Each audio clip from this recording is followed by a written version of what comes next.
Hi, good afternoon, post-lunch crowd. Come on up, folks.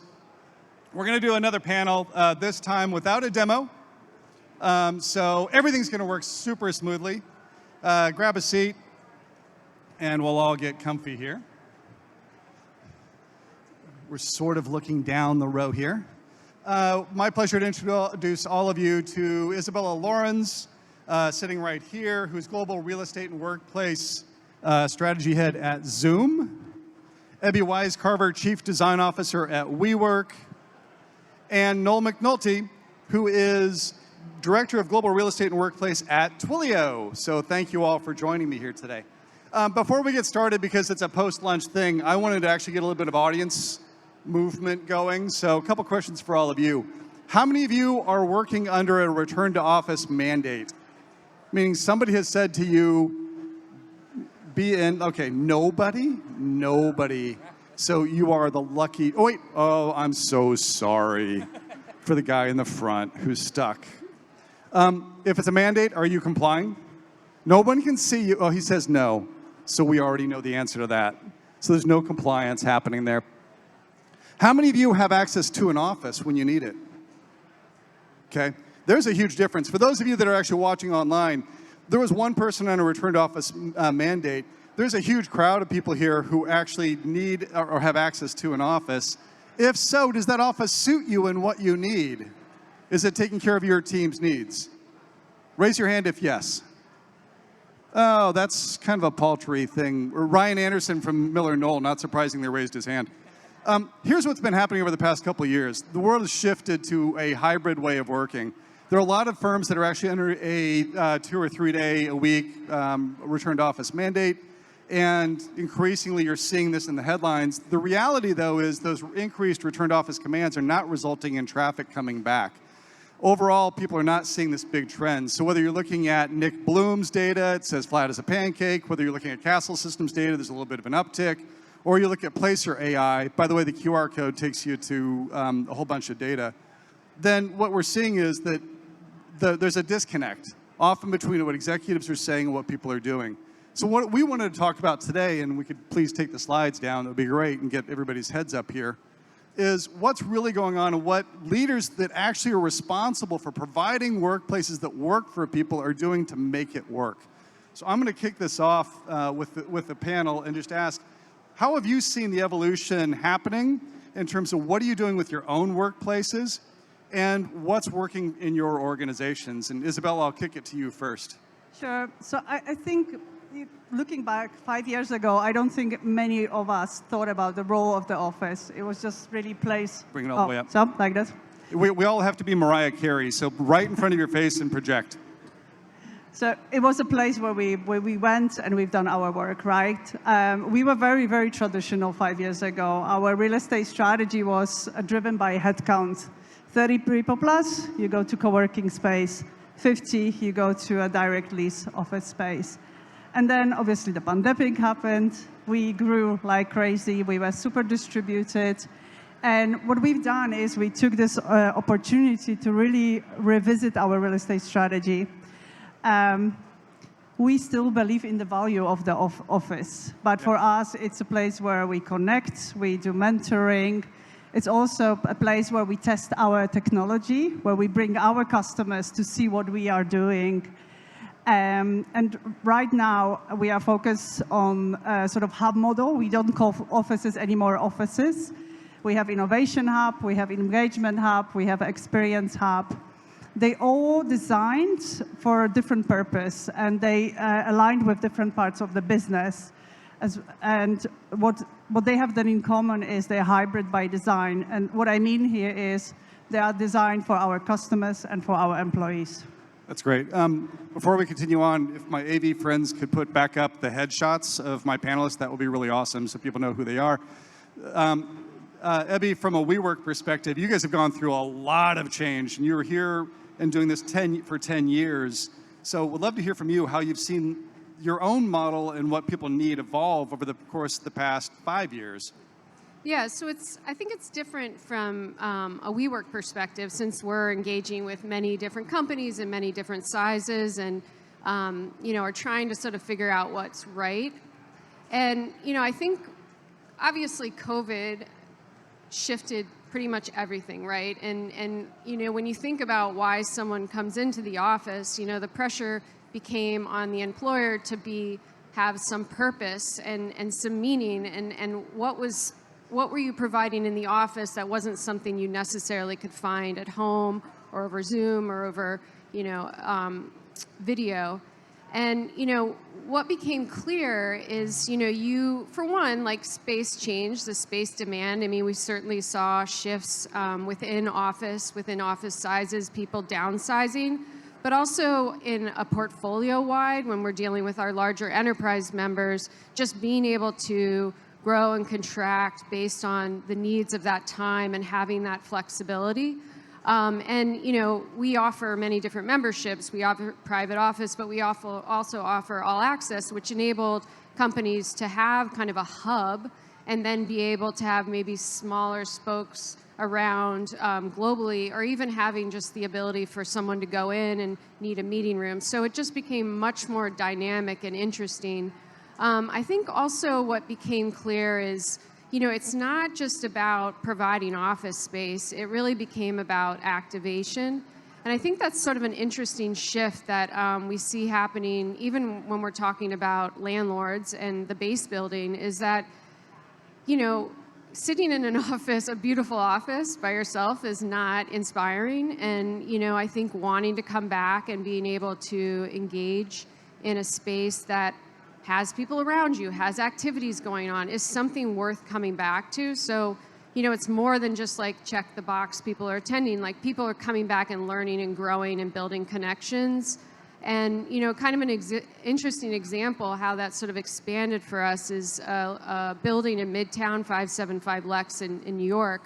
The landlord was actually in a position where they wanted to add amenity space, and so it can be very costly for the landlord. And we actually came up with a deal where we expanded our kind of main lounge, which was our sort of center of gravity. And now, of 3,000 people in the building, a third of those use that regularly because there's a barista and there's an outdoor space, and it just became like a landing pad for people to have different types of meetings, and engage with people in a different way. So I think it just has become way more exciting, actually, and to see how, connection and activation and collaboration have become so critical to the office. And Noel, let's have you kick it off too. I've visited Twilio's headquarters downtown San Francisco and had the pleasure of you giving me the tour and seeing around. You guys have had to undergo a fair amount of change as well. Yeah, we're a 5,500 person organization, and we transitioned to being remote first, I'd say just over 2 years ago. At our peak, we were around 10,000 people. We closed 25 offices, and we're down to 7 currently. As our leases are up for renewal, we are understanding whether we want to keep them open or whether we want to do something different with them. We're going through a lot of redesign, moving more to the amenity type space that Ebbie was just sharing, and sort of similar track to even what Izabella was saying. And a lot of what we're doing these days is, remote first. People come into the office mostly for activities like offsites, exec, customer. So the entire landscape is changing. We did a bit of redesign during the pandemic called dynamic space model, thinking that people coming out of the pandemic and coming back as part of RTO would want to come into the office more. But there's not a lot of head down, focus work happening. It's majority people coming in for offsites. What we're seeing, though, is that they do want quiet and privacy. And I think a lot of what you're saying here is the pandemic also highlighted that we're all very neurodiverse. We all work in very different ways, different environments. And so we're now needing something different, and we need to be enticed into a space that meets the needs of the things we want to do when we get there. So I think that's a big piece of it. A few of you may have done the tour over at Atlassian yesterday with Rick Wang, who was talking about the fact that this used to be formulaic, right? You used to sit there and say number of employees times growth rate times density, and I got my space because the layout's just going to be cookie cutter after that. Your worlds have changed so dramatically. Ebbie, you're representative of the sort of greater co-working space and what's going on there, and you hear this from a lot of different clients in terms of their needs. What are the biggest challenges that you're seeing these companies and your clients facing kind of coming back out of this in terms of how you even think about the role of workplace? Yeah, I think when we think about the kind of key areas that a lot Hey, of Ebbie, hold it all the way up. Mariah Carey. I think the things that we're seeing a lot of, productivity is really important, engagement, collaboration, and culture. So those sort of four major buckets are really what we've seen come out of, a small member that might be a startup or something as large as, a large enterprise client that's working with us globally. And I think really for them, we collect quite a bit of data in our spaces. All of our spaces are digitally documented, and we do quite a bit of customization for our various members, whether that's giving them, a certain amount of brand identity within our space, but also revamping an entire HQ for them.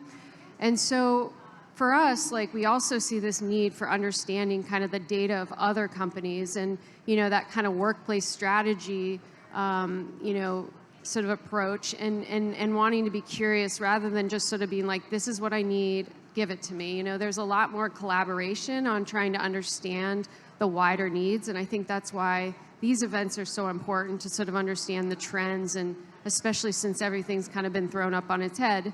But I do think that level of personalization has been so important, and really being able to find kind of your identity within the building you're in or within, co-working space, and being able to be flexible within that, whether that's furniture or even just, those different degrees of privacy. And I think that is sort of an important factor you brought up, especially is there's a greater demand for inclusion in spaces now, and I think that extends to many layers, but certainly a neurodiverse inclusion and being able to have these different degrees of privacy, almost like a gradient of, what does someone need to be able to achieve their job, and finding that in a space. So I think a lot of what we're just seeing is, a much more sort of deep thought around the people that work for them, and really providing a space that is more suitable, but also a space that really brings people together, and gives you something that enriches you and draws you in, rather than kind of forcing people back. Because I think even coming from, we're office, so we'd want people to come back, but I think being able to provide something that's more dynamic, that gives you different degrees in which you can work, the timing you can come in, I mean, that really is much more exciting for us than people just coming in 95. So I think it's actually an extremely exciting time, and what's so great about able to share all of these, yeah. So Noel and Izabella, both of your firms, Zillow and Twilio, both are way more distributed post-pandemic than they were before.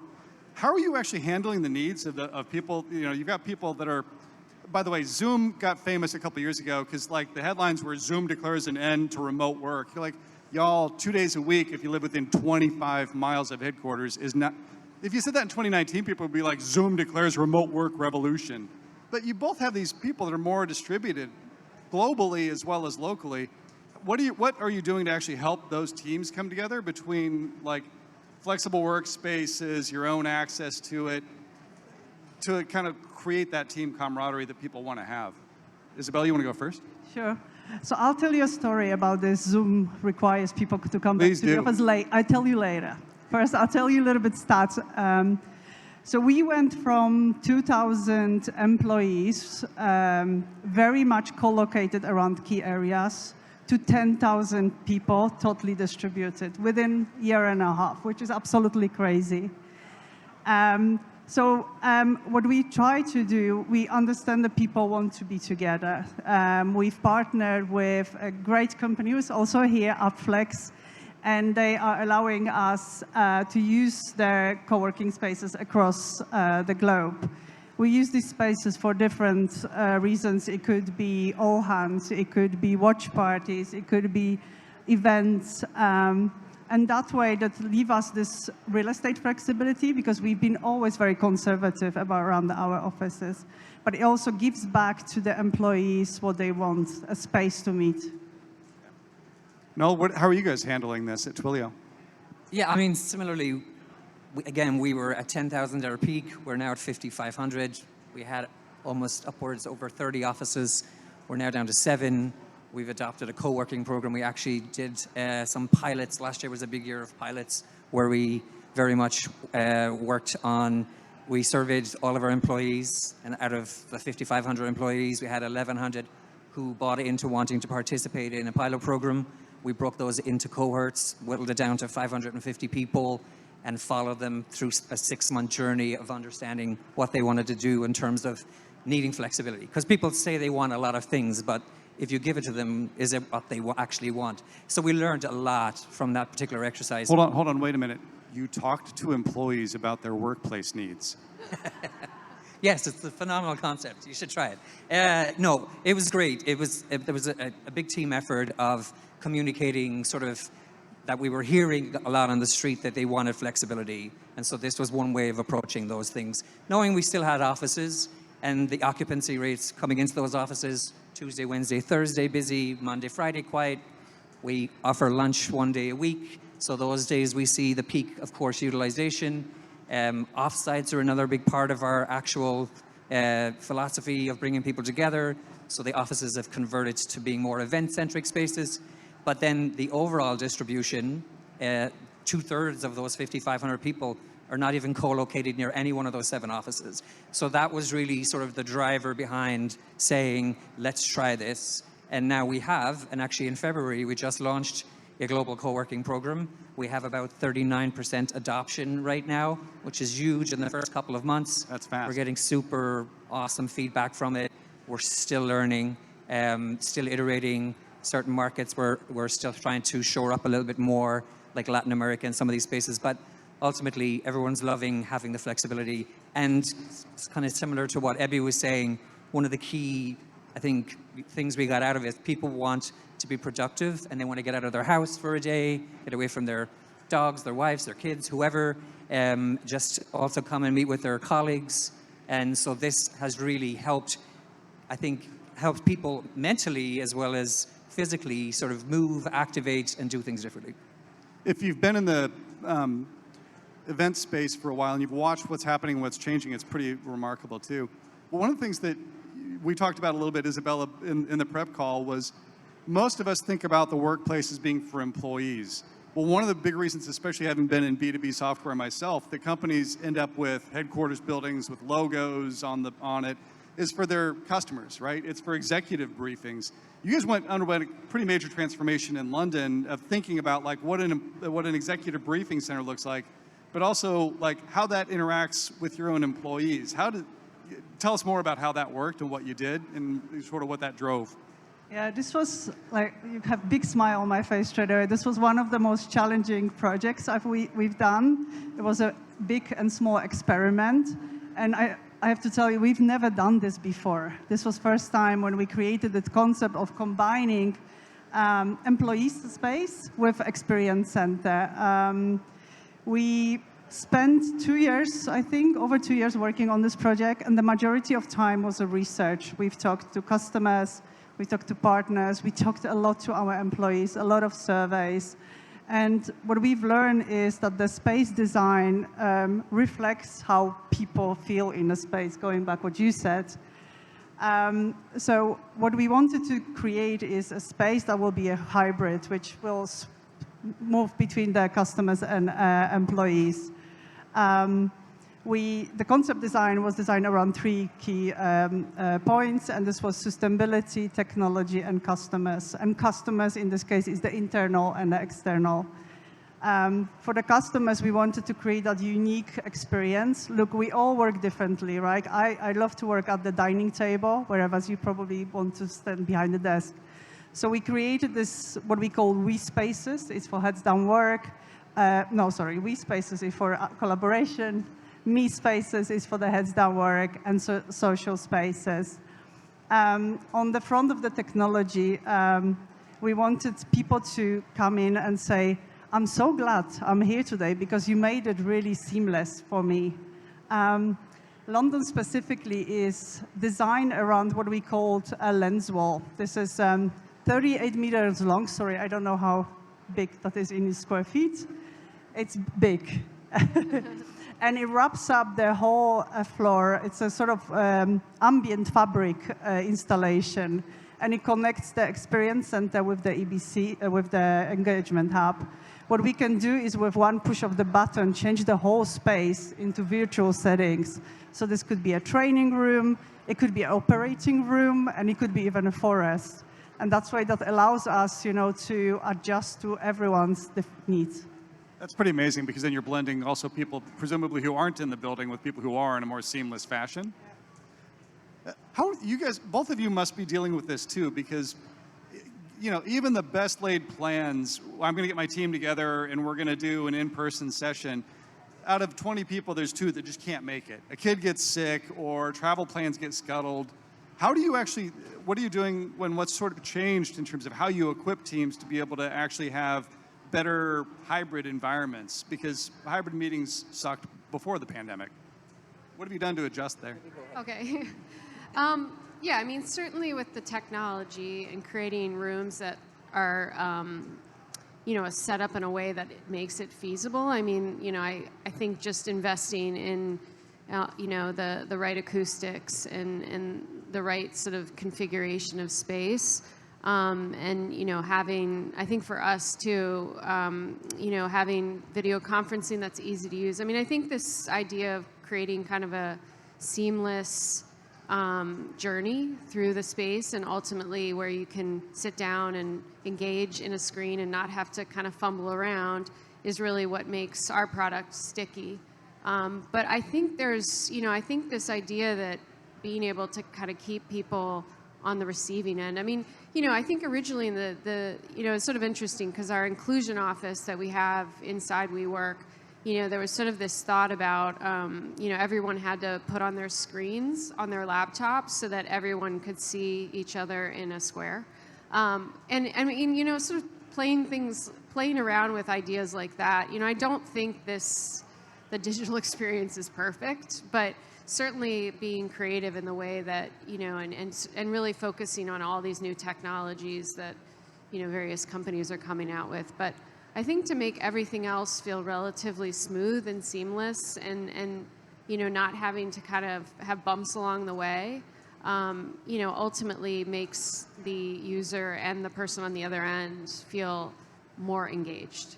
Though I don't know, candidly, it's always a challenge to make people feel exactly engaged. But, I think the technology is advancing in such a way that, that's going to be, potential future exciting thing to see.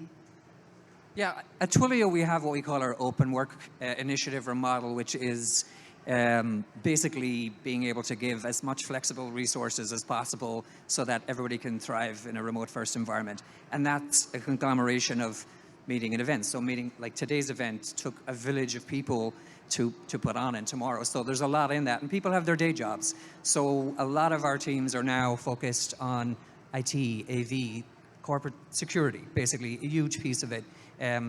The catering, the music, the dynamics of this scenario that we're all sitting in right now, and those being sort of like a frictionless, cohesive experience that bring people together, they get excited, they're happy to be in the same room together, but also having folks who don't show up. So we don't, like, we have offsites as an example. Not everybody's expected to go, so we have sometimes folks who don't show up. So materials get shared out after the case, or they do like a rundown about what we all experienced together. Okay, you miss out on the in real life piece of it because you're not showing up, but we do very much make sure it's inclusive from the perspective of that there's a roundup afterwards. We use Slack and various tools to promote Twilio Life. We have hub councils across all of our locations where we have offices, where we don't have offices, and those folks are actually fantastic champions and ambassadors because they do another layer of their own job where they're given a little budget and they're bringing people together and they're trying to activate, and all that gets shared over Slack. So you build that momentum around trying to bring people together. But connection, enablement, and engagement are huge. And I think it also has to have a lot of intentionality behind it. You have to really intentionally make a decision, like, what kind of an experience do I want you to have? And you have to listen to people. You have to talk. I think you have to be inclusive. And that culture of feedback after each event. How did it go? This was bad. You could tweak that. Just living in that constant curiosity and change is really helpful. Yeah, I think you know, when I think about experience, I mean, this is one area, you know, my background's architecture, so I'm always thinking about, you know, the design of spaces. And I think that this is where, and you can see this in hospitality, and you can see this pick up in office, but, you know, light levels, you know, coloring, you know, transition and materiality. You know, I mean, we talk about inclusion and think sort of like a ramp or, you know, some of these very sort of straightforward things, but there is sort of this idea of creating an environment that takes people away from just feeling like they're in an office. And I think the idea of making these lounges workable and having spaces where people can feel like they're kind of in this third space, you know, I think is such an exciting transition, right? Because that's really where conversations happen. I'll use one example. I launched Japan with WeWork, and you know, office traditionally in Japan is quite rigid, and you know, I think people want to get out of there at the end of the day.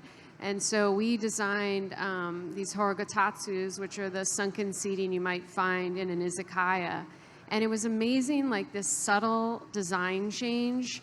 Immediately people sort of hung around afterwards, and it just like recognizing there's like these sort of cultural clues that you can really begin to pick up on within your space that sort of mentally transitions someone to something that's not just work related. And I think it sort of softens and enables people to have kind of conversations that they might not necessarily have at a desk.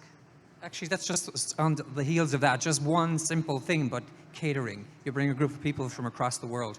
Not everybody has the same food taste. Yeah. So just remembering to like pan and do your research on what kinds of food so it feels inclusive and that everybody has something that they feel comfortable eating. It's like it's a really small thing, but yet it's a huge thing at the same time. Yeah, not everybody wants a burger at the end of the day. Really?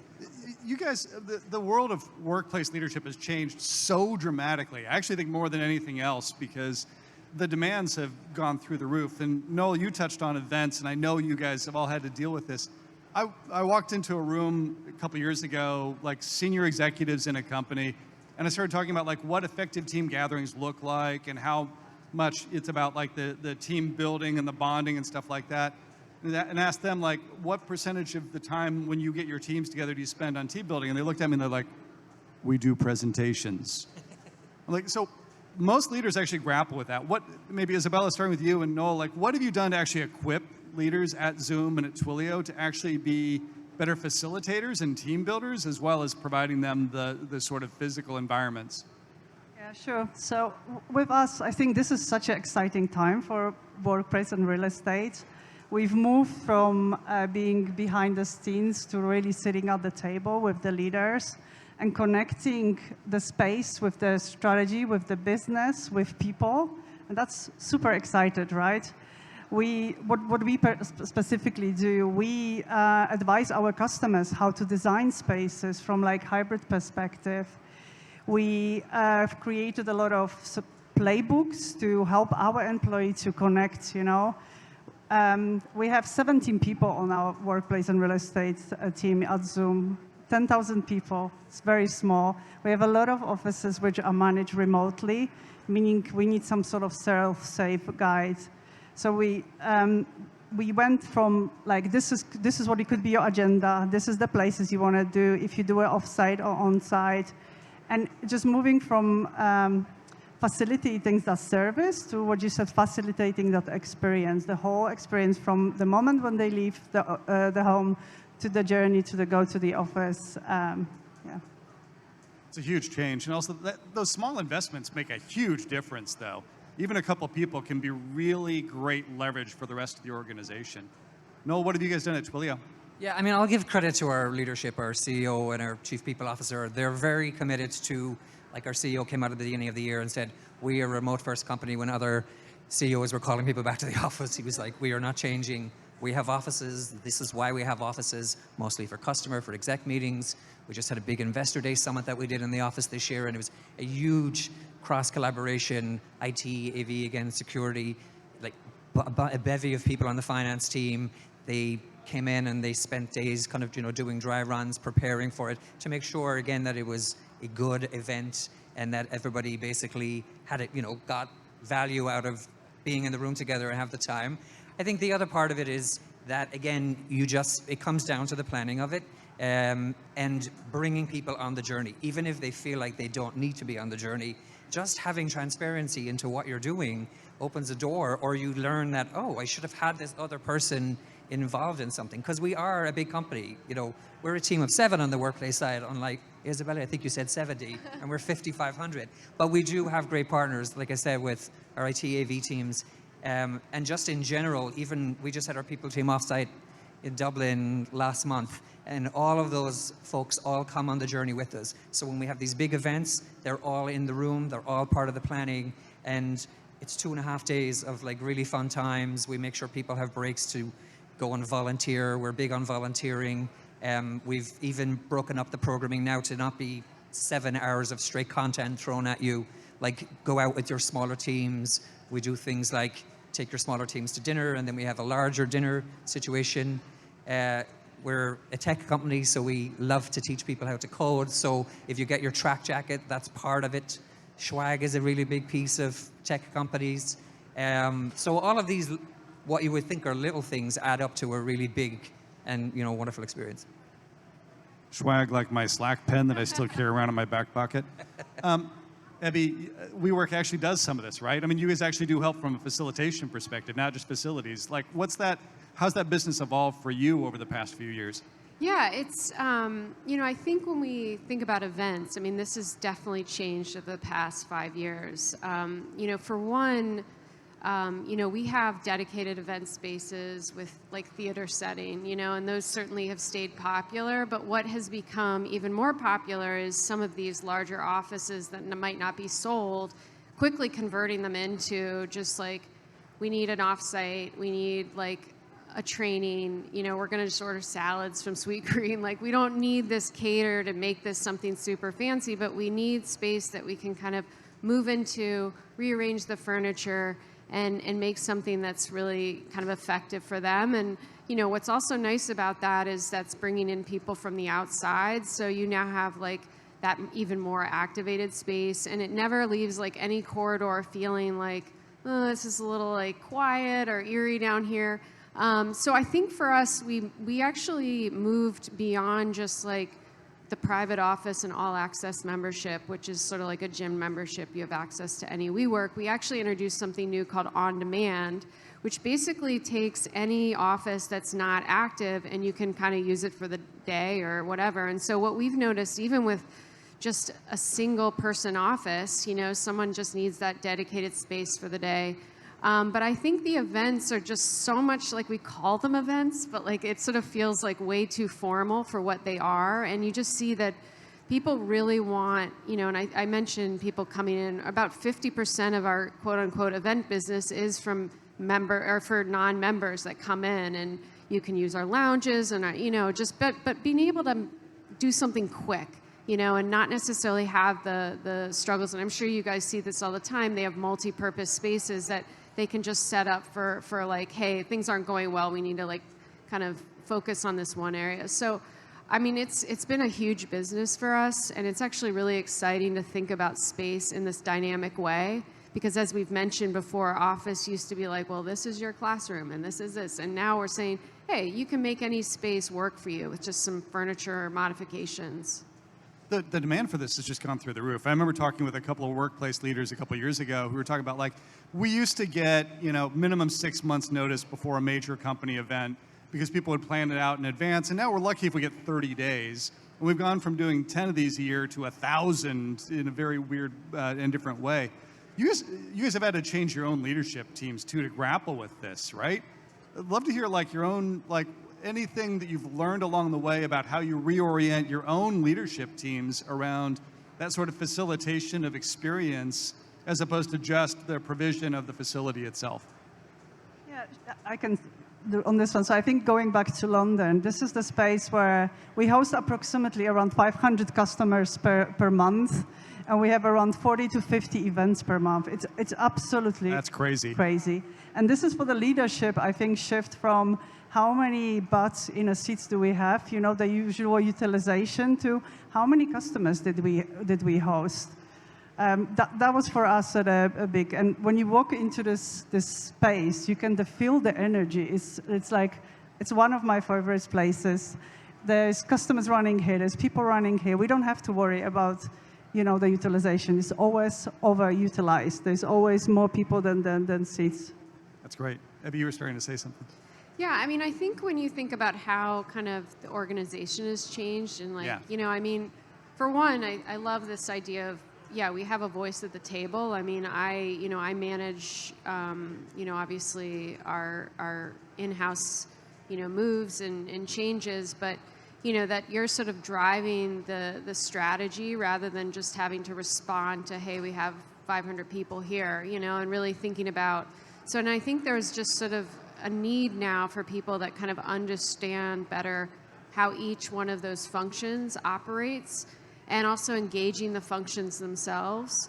But I definitely think from a leadership standpoint, just sort of being in the room and also having kind of more of an open forum. I mean, it's so interesting, like naturally, like our kind of discipline, we always are thinking about like workshopping, And now we're doing that. And I think in the past, that was sort of an afterthought that wasn't sort of leading the discussion. But, I definitely think talking around metrics, just keeping kind of a fine tune and understanding, let the data help you decide. And this is sort of, when I joined WeWork, I joined like almost 10 years ago. I had been an architect at very traditional firms, and I came in and, I'd not been exposed to that many tech people. So but it was interesting for me to sit with the, head of design for the tech, and they're saying, we iterate and iterate, we pilot, we test along the way. And if anybody knows a traditional architecture firm, like, the decision's made and you all live with it, and it just became so exciting. You get what you get and you don't get upset. Just embrace it. But it became this interesting idea that actually at a company like WeWork, we're constantly piloting, testing. We can use these test cases, but it's just so much more interesting to adapt these lessons from kind of how tech runs their own sort of studies and design, and really letting data influence, and rather than seeing this thing as this fixed object. So, I definitely think that's just all changed, since COVID, and, exciting time. Yeah, I would say we've spent a lot of time in the last year refining our processes. So you talked about planning an event. So like that, we were living with people coming to us a month before their event. They told all their team, we're having this event, and it's like, now they need our help. So we've peeled out of that, and we've built what we call our owl gatherings, owls being our mascots. And so basically we've an internet page with all of the planning criteria that you need. And we've just recently moved into the policy world, not so much from a governance perspective, but more just to help inform what the framework is around the why this is important, so that you can have a really good event versus trying to do it in a vacuum in a short period of time. We had over 236 events across our 7 offices last year. I'd say about 30 externally. So we have a couple of different workflows. We have our internal, we have our external, we have an entire travel team who basically manage the contracts with hotels, all of the logistics around of those type of things. And then they all start with a ticket or a request form, and they are driven the whole way down to, once your event is over, we ask for your feedback. We want to make sure it was good, bad, and whatever we did right, great, we celebrate that. Whatever we didn't do so well, we figure out for the next time. So a lot of it is just, like I said, just making sure that the customer actually sort of has a really good time, and that you also understand the expectations of the customer, I would say. Because not everyone is the same. There's definitely difference. Like, we have ABPs and EBPs who know their execs so well that they will drill it down, whereas others might be a manager of a team, they've never done it before, they need you to hold their hand a little bit, Yeah, a lot of firms have learned to use, a lot of workplace teams have learned to use the executive assistants as a sounding board, advocate, partner in building these types of events, because they do know the personality type of whomever they're dealing with day to day. Well, Ebbie, you said the magic word in my brain, which is data and metrics. And instead of asking you about your dashboard, which I would love to do, but we got not enough time for that, you all are way on the leading edge in a lot of different ways about how people are evolving. I've been in situations where I've talked with mixed groups of workplace leaders, many of whom are feeling stuck because their own executive team often either is indecisive about whether or not they're going to be willing to let them shrink space and redo and redesign, or because their executives may be hoping that, maybe this is the quarter when everything finally turns and people come back. What advice do you have for them? Because where they usually struggle is like, how do I make the case for investment in not just redesigning space, but in facilitation, in events planning, in travel, and things like that? What have you seen work, or what advice would you have for those people? And Ebbie, we'll start with you because you deal with them, I'm sure, on a day in, day out basis. Yeah, I mean, for us, we actually last year put out an office trends report, and every year we're started trying to make it a little bit more substantial. But, what we started to realize is like, this is all we do. We live and breathe this. And, it's even taking, our team a while to get credibility amongst our enterprise clients. I think the advantage we have right now is the fact that there isn't necessarily a right fix, right? And so this isn't, people aren't just coming back. I also think just being able to leverage, obviously, other reports is really important.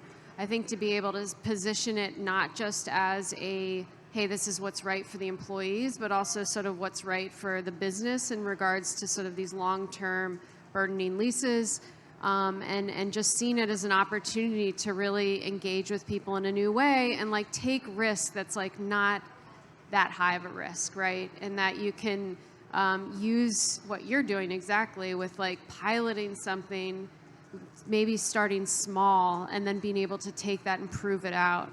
But I certainly think it's, I think it's hard candidly, with some of these more senior leaders who just like, I want people, that are like, I want you back 5 days and I want you in when I'm in, which is 7:30. It's like, so it does take a lot, but I think when they start to see and start to do surveys, NPS, really use the data to reinforce this is working. Even if you can do that on a small scale, seems crucial. Because it isn't, I think for us, like, it's sort of, we have the luxury of just being like, it's working, look, But, we've struggled even with like a few landlords engaging us in new ways. But, I think for a company, it's just like, obviously it is working. And I think being able to reference, like listening to what we're saying up here, just like, what companies is it working for? It's working for Zoom. Let's dig in. Let's bring you in for a conversation. I mean, that starts to become much more exciting and more of this movement where we're sort of trying to push this along together. That's really awesome. Izabella, what have you seen work in terms of, you must have peers calling you up every once in a while saying, I'm feeling really stuck. What do you tell them? Talk to different people, I think. Just learn, because not everything will work for every company. Try. If you fail it, try again. And that's what we are doing. We had so many different pilots, some of them more successful than others. But I think talking to different people, try and connect to the dots. I don't think we have an answer. For us, trust me, we didn't figure this one out yet properly. It's so fast, so moving so quickly. Talk to everyone, try to see what other people are doing. That would be my advice. I think there's this thirst on the part of executives who are outside of workplace for a magic answer. Like, oh, the answer is the following formula in terms of space allocation and travel budget and all the rest of it. It's a continual evolution. The thing that I'm learning, the more I talk to people, the more you see and the longer it takes you to get started with those pilots and those experiments, the further behind you are in making it actually work. So, Noel, advice that you've got? I think part of the situation is that the various folks who make up the operations of an office and support the various aspects of that, there's no chief workplace officer, and there's a gap there that has somebody that has the knowledge of all of the things we just talked about that can bring that to the fore. So what you instead have is several different teams bringing the data at different points to different leaders and not having a holistic conversation about what it all means. Similarly, we do a lot of pulse surveys, so for us at least, I feel like that information gets fed back and then each team is pulled into it. But I feel like there's a bit of a gap there. I think it's going to be very interesting what AI will do to all of this. But I would say, look, it's kind of what Izabella said and Ebbie said, community is everything. We're not going through this alone. Like, even as we've gone on our journey, folks at Dropbox have been amazing, support to us just to sort of, because they've been further on the journey. And when we've had questions, we knock on their door, they're like, let's talk about this. this is what we tried. And it gives you a little bit of hope, and it gives you a case to go back and say, look, similar company, similar landscape, how about we try this? And I think you actually find, surprisingly, people open up to that once they know that you've done some of your groundwork and done your research. Yeah, Atlassian, Dropbox, Zillow, Airbnb, Allstate. Plug, Sasha Connor's doing a panel up here later on this afternoon that'll have some of those folks on it. So listening to others and asking them questions, going to them for advice.